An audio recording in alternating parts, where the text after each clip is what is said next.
아침에 나로 주의 인자한 말씀을 듣게 하소서. 행복한 교회 성도 여러분 안녕하십니까? 강창환 부목사입니다. 6월 21일 금요일입니다. 오늘도 하나님의 은혜와 평강이 성도님들의 심령과 삶 가운데 가득하시기를 소망합니다. 하나님의 말씀을 보도록 하겠습니다. 열왕기하 2장 1절부터 14절까지의 말씀입니다.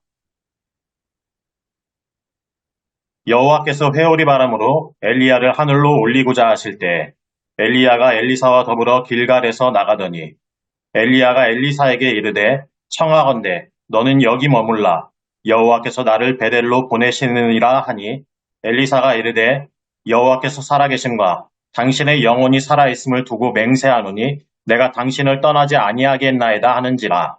이에 두 사람이 베델로 내려가니 베델에 있는 선지자의 제자들이 엘리사에게로 나와 그에게 이르되 여호와께서 오늘 당신의 선생을 당신의 머리 위로 데려가실 줄을 아시나이까 하니 이르되 나도 또한 아노니 너희는 잠잠하라 하니라. 엘리야가 그에게 이르되 엘리사야 청하건대 너는 여기 머물라 여호와께서 나를 여리고로 보내시느니라. 엘리사가 이르되 여호와께서 살아계심과 당신의 영혼이 살아있음을 두고 맹세하노니 내가 당신을 떠나지 아니하겠나이다 하니라. 그들이 여리고에 이르매 여리고에 있는 선지자의 제자들이 엘리사에게 나와 이르되 여호와께서 오늘 당신의 선생을 당신의 머리 위로 데려가실 줄을 아시나이까 하니 엘리사가 이르되 나도 아노니 너희는 잠잠하라. 엘리야가 또 엘리사에게 이르되 청하건대 너는 여기 머물라 여호와께서 나를 요단으로 보내시느니라 하니 그가 이르되 여호와께서 살아계심과 당신의 영혼이 살아있음을 두고 맹세하노니 내가 당신을 떠나지 아니하겠나이다 하는지라. 이에 두 사람이 가니라. 선지자의 제자 50명이 가서 멀리 서서 바라보매 그 두 사람이 요단가에 서 있더니 엘리야가 겉옷을 가지고 말아 물을 치매 물이 이리저리 갈라지고 두 사람이 마른 땅 위로 건너더라. 건너매 엘리야가 엘리사에게 이르되 나를 내게서 데려감을 당하기 전에 내가 내게 어떻게 할지를 구하라. 엘리사가 이르되 당신의 성령이 하시는 역사가 갑절이나 내게 있게 하소서 하는지라. 이르되 내가 어려운 일을 구하는도다. 그러나 나를 내게서 데려가시는 것을 내가 보면 그 일이 내게 이루어지려니와 그렇지 아니하면 이루어지지 아니하리라 하고 두 사람이 길을 가며 말하더니 불수레와 불말들이 두 사람을 갈라놓고 엘리야가 회오리 바람으로 하늘로 올라가더라. 엘리사가 보고 소리 지르되 내 아버지여 내 아버지여 이스라엘의 병거와 그 마병이여 하더니 다시 보이지 아니하는지라. 이에 엘리사가 자기의 옷을 잡아 둘로 찢고 엘리야의 몸에서 떨어진 겉옷을 주워 가지고 돌아와 요단 언덕에 서서 엘리야의 몸에서 떨어진 그의 겉옷을 가지고 물을 치며 이르되 엘리야의 하나님 여호와는 어디 계시니이까 하고 그도 물을 치매 물이 이리저리 갈라지고 엘리사가 건너니라. 아멘. 오늘 우리가 읽은 열왕기하라는 책의 1장부터 8장까지의 말씀은 선지자 엘리사의 초기 사역과 남북 왕조 4사람의 통치 이야기를 다루고 있습니다. 그중 1장에서는 오므리 왕조 세 번째 왕인 아하시아의 불신앙과 그에 대한 하나님의 심판으로 인한 그의 죽음에 대해 다루고 있습니다. 그리고 2장에 이르면 잠시 왕들의 통치에 관한 기록이 중단되고 북이스라엘의 신앙 회복을 위해 섬겼던 엘리야가 선지자직을 마감하고 그 뒤를 이어 엘리사가 그 직을 계승하게 되는 과정과 엘리사의 초기 사역의 이야기를 다루고 있습니다. 그중 오늘 본문은 엘리야가 선지자직을 마무리하고 하늘로 승천하게 되는 이야기를 다루고 있습니다. 사실 엘리사가 선지자로 부름받은 때는 오늘 본문 상황 이전인 열왕기상 19장에서였습니다. 오늘 본문의 상황 이전까지 엘리사는 본격적인 선지자로서의 활동에 앞서 엘리야를 섬기며 선지자로서의 소양을 해왔습니다. 어느 날 하나님은 선지자로서의 사명을 충실히 감당했던 엘리야를 회오리 바람으로 하늘로 올리고자 하셨습니다. 엘리야는 이러한 하나님의 계획을 어느 정도 감지했던 것 같습니다. 길갈에 머물고 있던 그는 하나님이 자신을 부르시는 여정에 올랐습니다. 그런데 그런 엘리야를 엘리사가 따라 나섰습니다. 엘리야는 난처함을 느낄 수밖에 없었습니다. 왜냐하면 하나님께서 자기만 베델로 보내시기로 하셨기 때문입니다. 엘리야가 엘리사에게 권면합니다. 청하건대 너는 여기 머물라. 여호와께서 나를 베델로 보내시느니라. 스승, 엘리야의 요청에 대한 엘리사의 답변이 무엇이었습니까? 그것은 여호와께서 살아계심과 당신의 영혼이 살아있음을 두고 맹세하노니 내가 당신을 떠나지 아니하겠나 나이다 였습니다.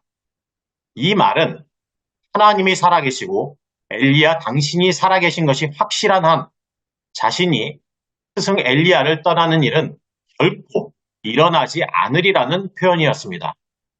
그는 자신이 스승 엘리야와 동행하지 않는 것은 결국 그를 떠나는 것과 마찬가지라고 이야기하면서 스승과 동행하겠다는 의사를 분명하게 표현했습니다.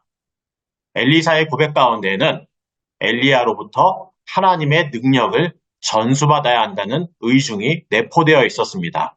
아마도 길갈에는 엘리사뿐만 아니라 다른 선지자의 제자들도 같이 있었을 것입니다. 그러나 그들 모두는 길갈에서 엘리야와 작별을 구했고 결국 엘리사만이 베델로 향하는 엘리야의 여정에 함께했습니다. 엘리야와 엘리사가 베델에 도착했을 때 베델에 있던 선지자의 제자들이 엘리사에게 다가와 이런 말을 했습니다. 오늘 당신의 선생을 당신의 머리 위로 데려가실 줄을 아시나이까? 이때 엘리사가 그들에게 했던 말은 나도 또한 아노니 너희는 잠잠하라 였습니다. 다른 선지자의 제자들이 계시를 통해 알고 있었던 것처럼 엘리사 역시도 스승과의 이별을 감지하고 있었습니다. 그러나 그는 그들에게 불필요한 억측을 낳게 하지 말고 다만 끝까지 하나님이 하시는 일을 목도할 것을 요청했습니다. 거의 비슷한 내용의 이 이야기는 두 사람이 여리고와 요단으로 가는 길에서 계속 반복되었습니다. 마침내 두 사람이 요단에 도착하자 이제는 선지자의 제자 50명은 멀찍이 떨어져 바라보고 있고 오직 두 사람만이 요단강 강가에 서게 되었습니다. 이때 엘리야는 자기 겉옷을 가지고 말아 물을 쳤고 그러자 강물이 갈라져 두 사람이 마른 땅 위로 강을 건너게 되었습니다. 마침내 엘리야가 엘리사에게 나를 내게서 데려감을 당하기 전에 내가 내게 어떻게 할지를 구하라 라는 질문을 던졌고 그때 엘리사는 조금의 망설임도 없이 당신의 성령이 하시는 역사가 깃털이나 내게 있게 하소서라고 공고했습니다. 엘리사의 요청은 스승 엘리야보다 더 많은 능력을 행하고 싶다는 발상에서 나온 것이 아니라 스승이 가진 영적 능력을 자신도 가지며 스승이 걸어간 선지자의 길을 자신이 그대로 걸어가고 싶다는 의지와 결단이 담겨 있는 표현이었습니다. 이러한 엘리사의 요청에 엘리야가 해줄 수 있는 것은 아무것도 없었습니다. 왜냐하면 영적 능력을 가지며 선지자로서의 사역을 감당하는 것은 전적으로 하나님께서 주시는 은혜였기 때문이었습니다. 마침내 불수레와 불말들이 두 사람을 갈라놓고 엘리야는 회오리 바람을 타고 하늘로 올라갔습니다. 그리고 그 광경을 엘리사가 목격하게 되었습니다. 자기 스승 엘리야가 말했던 나를 내게서 데려가시는 것을 내가 보면 그 일이 내게 이루어지려니와 라는 말씀이 실현됨으로써 엘리야에게 있던 영적인 능력이 엘리사에게 계승되었던 것입니다. 엘리사는 스승 엘리야가 입고 있던 겉옷을 주어 요단 언덕에 서서 스승의 겉옷을 가지고 강물을 치며 엘리야의 하나님 여호와는 어디 계시니까? 라고 외쳤습니다. 그러자 강물이 갈라졌고 엘리사는 아까처럼 마른 강물을 건너므로써 엘리야가 감당했던 선지자직을 계승받게 되었습니다. 오늘 본문에서 엘리야는 엘리사가 자기의 선지자직을 계승할 자격이 있는지를 알아보기 위해 그를 3번씩이나 테스트했습니다. 그때 엘리야가 했던 말은 너는 여기 머물라 였습니다. 그때마다 엘리사는 여호와께서 살아계심과 당신의 영혼이 살아있음을 두고 맹세하노니 내가 당신을 떠나지 아니하겠나이다 였습니다. 이 말로 대답을 했습니다.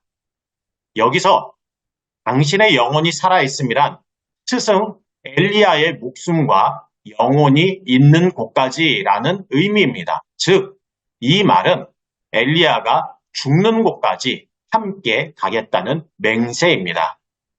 엘리야의 지도 아래에서 선지자의 제자가 된 사람들은 많았습니다. 하지만 스승과의 이별을 인지하고서도 끝까지 스승과 함께한 사람은 엘리사 한 사람밖에 없었습니다. 이러한 엘리사의 모습은 참된 제자의 자세가 어떠해야 하는지를 우리에게 알려줍니다. 스승이 영광과 칭송을 받는 곳에 살아가려는 제자들은 허다합니다. 하지만 스승이 죽는 곳까지 따르는 제자는 드뭅니다. 이런 모습은 예수님이 잡히셨을 때 보였던 제자들의 모습이 어떠했는지를 생각해보면 쉽게 이해됩니다. 과연 주님을 따르는 주님의 제자로 부름받은 우리의 모습은 어떻습니까? 지금 우리의 모습은 어떠한지를 곰곰이 되돌아보며 누구든지 나를 따라오려거든 자기를 부인하고 자기 십자가를 지고 나를 따를 것이니라 하신 주님의 말씀을 마음 깊이 새기시기 바랍니다. 스승 엘리야가 죽는 곳까지라도 따르겠노라 하며 끝까지 그를 따랐던 엘리사의 모습이 우리의 모습이 되어 온 마음으로 주님을 따르는 은혜와 복이 우리 모두에게 있기를 소망합니다. 기도하시겠습니다. 하나님 아버지, 오늘 말씀을 통해 우리에게 깨달음의 은혜를 베풀어 주시니 감사합니다. 특별히 말씀을 통해 참 제자의 모습은 어떠해야 하는지를 생각하게 하시고 말씀을 통해 예수님을 따르는 우리 모습은 어떠한지 다시금 돌아보게 하시니 감사합니다. 스승 엘리야가 가는 마지막 길까지 함께하며 스승이 가진 영적 능력을 전수받아 하나님의 선지자로서의 사명을 잘 감당할 수 있기를 소원했던 엘리사의 모습이 우리의 모습이 되게 하여 주옵소서. 우리를 당신의 백성으로 제자로 부르신 주님을 따를 때 그 길이 험하고 어렵다 할지라도 끝까지 따르는 참된 제자 되게 하여 주옵소서. 우리의 힘과 능력만으로는 할 수 없사오니 성령의 능력을 우리에게 부어 주옵소서. 우리에게 주어진 하루를 살아갈 때 예수님의 마음과 성품이 우리를 통해 주위에 전달되게 하여 주옵소서. 그래서 우리가 발을 딛는 모든 곳이 생명을 회복하는 하나님의 나라가 되게 하여 주옵소서. 감사드리며 우리 주 예수님의 이름으로 기도드립니다. 아멘.